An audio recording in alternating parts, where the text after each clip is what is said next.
Ercan niye öldürdün? Niye öldürdün Ercan?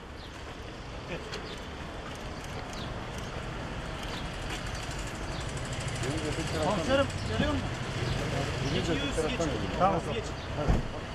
Hastaneye. Tamam. Gelme.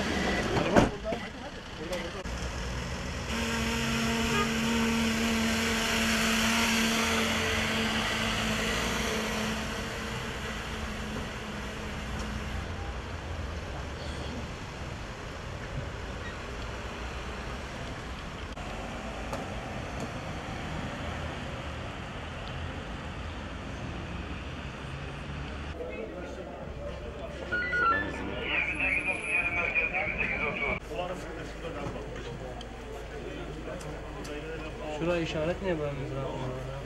Orada kovan var tam.